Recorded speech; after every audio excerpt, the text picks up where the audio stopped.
তোর লেহেঙ্গাটা বার করা আছে, যা গিয়ে আগে তৈরি হয়ে নে। কেন মা, আজ কি কোনো বিয়ে বাড়ি আছে? আরে হ্যাঁ, তোর মনে নেই আজ তো মাম্পির বিয়ে। আরে মা, ওর আবার কি করে বিয়ে বাড়ি মনে থাকবে? ও তো বিছানায় ভিজে গামছা রেখেই ভুলে যায়। তুই তো চুপই কর, কমসে কম তোর মতো বাথরুমে যাওয়ার পর লাইট বন্ধ করতে তো আর ভুলে যায় না। হ্যাঁ, ওই দেখো দুবনে আবার শুরু হয়ে গেল। এই আমার সব ঝগড়াঝাটি ভাল লাগে না, তুই গিয়ে রেডি হতো। ঠিক আছে, তুমি লেহেঙ্গাটা রাখো, আমি রেডি হয়ে আসছি। হ্যাঁ রেখে দিয়েছি, যা। আমি তো এই জন্যই বলি তুমি দিদিকে বেশি ভালোবাসো। ও বিয়ে বাড়ি যাবে বলে তুমি ওর জন্য আবার লেহেঙ্গা বার করে রেখেছো। আর আমি কি ছেড়ে জামা পরে যাবো?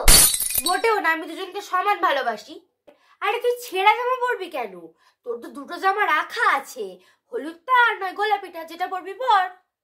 পিঙ্ক জামাটা না হলুদ জামাটা? আচ্ছা মা, দিদি যে লেহেঙ্গাটা পরছে ওটা কিন্তু পিঙ্ক কালারের, আর আমি ওর সঙ্গে একদমই ম্যাচিং করতে পারবো না। তাহলে আমি ইয়েলোটাই পরবো, আই মিন হলুদটা। আচ্ছা ঠিক আছে বাবা, দিদির সঙ্গে ম্যাচিং করতে হবে না, হলুদটা পরবে তো হলুদটাই পর। আমি বার করে রেখে দিচ্ছি, পরে আয় যা। হ্যাঁ তুমি হলুদ জামাটা বার করে রেখে দাও, আমি এক্ষুনি গিয়ে পরে নিচ্ছি। ওহো বিয়ে বাড়ি, ওই রে তোদের। এই তো জামা পরা হয়ে গেছে, কি সুন্দর দেখতে লাগছে তোদেরকে। বলছি তো জামা পরা হয়ে গেছে, তাহলে বোনের চুলটা একটু বেঁধে দে। বোনের চুলটা? আচ্ছা দাঁড়াও, এইদিকে আমি বেঁধে দিতে। ঠিক আছে ঠিক আছে, ছাড়। আরে বাহ, দিদি তো খুব সুন্দর করে বেঁধে দিয়েছে, কিন্তু আমি ওর বোন বলে কথা, এত সহজে তো ভালো বলবো না। ঠিক আছে, মোটামুটি হয়েছে, চালিয়ে নেবো। ঠিক আছে, খারাপ হয়নি, ঠিক আছে ঠিকঠাক হয়েছে। ঠিক আছে দেখো মা, বেঁধে দিয়েছি। বাইরে যাওয়ার সময় বিছানা এরম করে যেতে নেই, একটু বিছানাটা গুছিয়ে দে। বিছানাটা?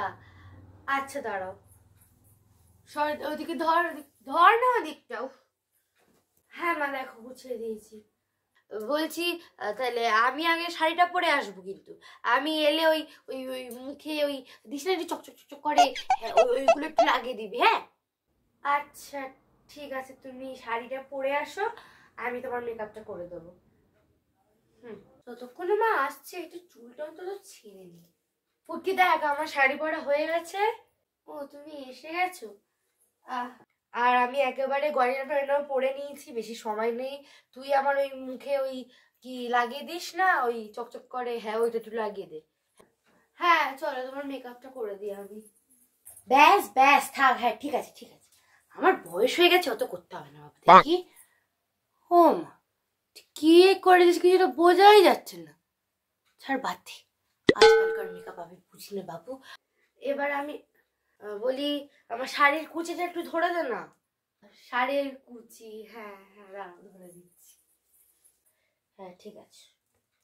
বলছি আর ওই বলছি যে আমার চুলটা কেমন একটা ঘেটে আছে, খোপাটা ঠিকঠাক হয়নি, আর শীতেটাও না, হ্যাঁ দেখ কেমন বাঁকা হয়ে গেছে, তুই চুলটা একটু বেঁধে দে না। আবার তোমার চুলও বেঁধে দিতে হবে? এই এত কাজ আমি একা কি করে করবো বলো তো? তখন থেকে আমি বলে চুল বেঁধে দিলাম, ঘর গুছিয়ে দিলাম, তোমার শাড়ির কুচি ধরে দিলাম, মেকআপ করে দিলাম। আরে আমিও তো সাজবো, তোমাদের সবসময় সাজাতে থাকলে আমি কি করে সাজবো? তুই এত বিরক্ত হচ্ছিস কিসের জন্য? তোকে তো আমি এই কটা মাত্র কাজ করতে বলেছি, তার মধ্যে তোর এত কষ্ট হচ্ছে। আর আমি যে সারা দিন সারা বাড়িতে এত কাজ করি, আমার তাতে কষ্ট হয় না? আমাকে ঘর মুছতে হয়, ঘর ঝাড় দিতে হয়, বাসন মাজতে হয়, কাপড় কাচতে হয়, রান্না করতে হয়, এত কাজ করার পরেও তো আমার একটু কষ্ট হয় না? তুই এই কটা কাজ করে হাঁপিয়ে যাচ্ছিস, আমার তো কোনো কষ্ট হয় না বল? মা তো মানুষই না, মা তো চাকর, মা তো সারা বাড়িতে শুধু কাজ করার জন্য আছে। তোদের কিছু বললেই তোরা বিরক্ত হয়ে যাস। মা যেদিন মরে যাবে না, সেদিন তোরা বুঝতে পারবি যে মা ঠিক বলতো। তুমি বাদ দাও তো, আমি রেডি হতে যাচ্ছি। Good bye. দেখো এই মেয়েটা আমার একটা যদি কথা শোনে, তুই ছাড়, আমি চুলে কয়েকটা গোলাপ গুজে দেবো কোনে, তাতে একটু যদি ভালো লাগে। আর এই ছুটকি, তোকে রেডি হতে হবে না, তুই তো জামা পরে চুল বেঁধে বসে আছিস, সোয়েটারটা কে পরবে? সোয়েটার? না না না, আমি সোয়েটার পরবো না। সোয়েটার পরলেই এত সুন্দর চুল বাঁধাটা আমার পুরো একদম মানে নষ্ট হয়ে যাবে, আমার লুকটা খারাপ হয়ে যাবে। মা দেখো আমি কি সুন্দর একটা জামা পরেছি, আমি সোয়েটার পরবো না। সোয়েটার অবশ্যই তোমাকে পরতে হবে, কালকে স্কুল আছে, যদি ঠান্ডা লেগে যায়। নাটা ও ঠান্ডা লাগলে আমি ওষুধ খেয়ে নেবো। লাগবে না বা লাগবে না, কাশি একটু কাশি হলে প্লিজ না না না না না না। তুই তো দিদির মতো হয়ে গেছিস, শুধু লুক লুক লুক। কি লুক রে? ঘন্টু লুক। তুই আগে সোয়েটার পরবি যা। থাক বাবা, বাইরে যা ঠান্ডা, এরম করে তো মোটে যাওয়া যাবে না, সোয়েটার চাপাতে হবে। আমি একটা সোয়েটার চাপিয়ে আসি। কি গো হলো? তুমি বারবার এসে তাড়া দিও না তো, আমার দুটো মেয়েকে নিয়ে দিকে আমি পারছি না। একজন টুপি পরবে না, একজন সোয়েটার পরবে না, জ্বালা যেন। তুমি তো তাড়া দিওই না। আরে তাড়াতাড়ি করো।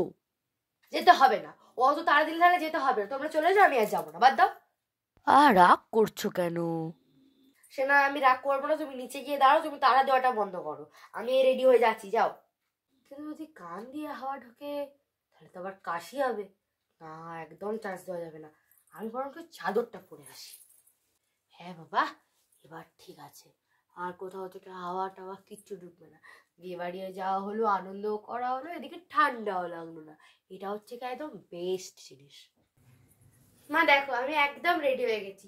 আর হাতে আমি কোনো চুড়ি পরবো না, কারণ সোয়েটার পরলে এমনিতেও ঢাকা পড়ে যাবে। তুই টুপি পর। টুপি? না না না, টুপি পরলে আমার হেয়ার স্টাইলটা পুরো কেটে যাবে। আমি টুপি একদমই পরবো না। টুপি পরবি না মানে? সোয়েটার পরছিস পর, টুপিটা অবশ্যই পরতে হবে। আমাকে দেখতে পাচ্ছিস না? কানে এক্ষুনি হাওয়া ঢুকলে কিন্তু কাশি হবে, আমি বলে দিচ্ছি। তুই আগে টুপি পর। না এরকম করো না প্লিজ। তুই আগে টুপি পর, পরে কিন্তু কাশি হবে। ঠিক আছে তাহলে আমি আজকে টুপি পরে যাচ্ছিলাম, সোয়েটার পরে নেবো। আর শোনো, আমি ততক্ষণ নিচে বাবা আছে, বাবার সাথে গিয়ে দাঁড়াচ্ছি। তোমরা দেখে নাও তোমরা কখন আসবে। দেখো, একটা যদি আমার কথা শোনে, যা পারিস কর, পরে কাশি হলে আমার কাছে একদম আসবি না। এই যে ছুটকি, তোমার সোয়েটার পরা হয়ে গেছে, টুপি পরাও হয়ে গেছে। তার দিদি তো নিচে দাঁড়ালো, তুমি বরঞ্চ গিয়ে দিদির সঙ্গে দাঁড়াও। আমার এখন অনেক কাজ সেরে তবে যেতে হবে। আচ্ছা মা, আমি তাহলে নিচে বাবা আর দিদির সঙ্গে দাঁড়াচ্ছি। আচ্ছা, তিনজনের তো হয়ে গেছে, এদের বাবা নিচে দাঁড়িয়ে আছে, ছুটকি নিচে, ফুটকি নিচে। ঠিক আছে, তাহলে আমি এবার আমার সব কটা কাজ সেরে নি। বাবা, ছাদের দরজাটা বন্ধ করেছি কিনা একবার দেখে আসি। বন্ধ আছে। গ্যাসটা অফ করেছি, দুধ বসিয়েছিলাম গ্যাসে। এই গ্যাসও ঠিক আছে। আর কি কি জানলাগুলো বন্ধ করেছি কিনা আগে দেখে আসি। ঠাকুর ঘরের লাইটটা, আচ্ছা তার মানে সব একদম ঠিকঠাক আছে। গিফটটাও হ্যাঁ ওর বাবা নিয়ে গেছে নিচে, তাহলে একদম সবাই রেডি। এবার শুধু লাইটটা বন্ধ করব আর যাব, গিয়ে খাবো দাবো, আনন্দ করবো। আহা, আর হ্যাঁ, আপনাদের কি করে ভুলে যাই, আপনারা কিন্তু মনে রাখবেন, লাইক শেয়ার আর সাবস্ক্রাইব, এই তিনটে কিন্তু অবশ্যই করতে হবে। আমি সারা বাড়িতে এত কাজ করছি, এই তিনটে ছোট ছোট কাজ দিয়েছি, করতে কিন্তু আপনাদের হবেই।